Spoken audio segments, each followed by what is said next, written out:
السلام علیکم دوستوں، پہلے اس ویڈیو کو سنیے۔ موت سے پہلے فرشتے آ جاتے ہیں، چاہے تم اچھے آدمی ہو، بیٹھے ہوئے ہو، تم کو بھی اگر موت آنی ہے تو تم پہلے فرشتوں کو دیکھنے لگ جاؤ گے، لیکن بتا نہیں سکتے کسی کو۔ موت سے تھوڑی دیر پہلے فرشتے قریب آ جاتے ہیں۔ پہلے جماعت فرشتوں کی آتی ہے، پھر ملک الموت آتے ہیں۔ ملک الموت ان فرشتوں کے بیچ آتے ہیں۔ جیسے ہی یہ مرنے والا آدمی ملک الموت کو دیکھ لیتا ہے، پھر اس کے جسم میں کپ کپی طاری ہو جاتی ہے، اور ایسی کپ کپی طاری ہوتی ہے کہ کبھی پیشاب نکل جاتا ہے، کبھی پخانہ نکل جاتا ہے۔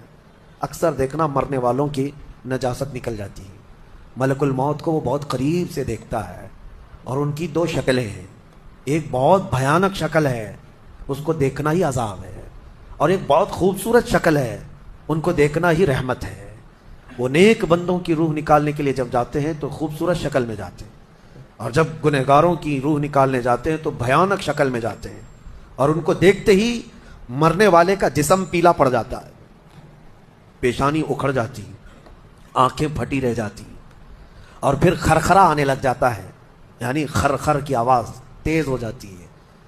وہ بولنا چاہتا ہے اپنے پاس والوں کو، لیکن بول نہیں سکتا، بند ہو جاتا ہے۔ یہ وہ وقت ہے جب اس کے توبہ کا دروازہ بھی بند ہو جاتا ہے۔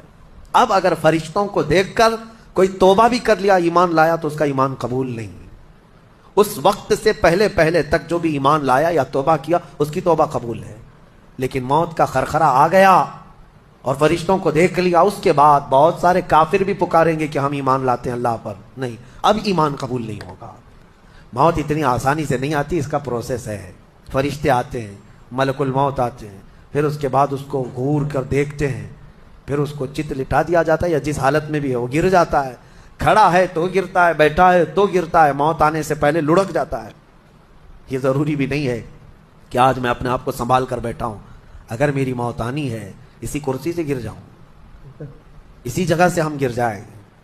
اور اس کے بعد ملک الموت روح کھینچنا شروع کرتے ہیں، پیروں کے ناخنوں سے لے کر ہاتھوں کے ناخنوں سے لے کر اس کے جسم کے ہر حصے سے لے کر ناک تک کھینچتے ہوئے لاتے ہیں، اور اس کے بعد جب پوری روح نکل جاتی ہے، وہ لے کر کے چلتے رہتے ہیں، اور مردہ ان کو جاتے ہوئے دیکھتا رہتا ہے۔ آنکھیں سب سے لاسٹ میں کھلی رہتی، کسی بھی مرنے والے کی آنکھیں بند نہیں رہتی، کھلی رہتی، وہ دیکھتا رہتا ہے۔ اسی لیے حدیث پاک میں ہے، جب کسی کی روح نکل جائے تو سب سے پہلے تم اس کی آنکھیں بند کر دو، ہمیں بند کرنا ہوتا ہے، اور اس کے بعد منہ بھی کھلا رہ جاتا ہے، منہ اوپن رہ جاتا ہے، فرمایا گیا منہ کو دبا کر بند کر دو۔ یہ سب نشانیاں ہیں میرے عزیزوں موت کی، سختیوں کی۔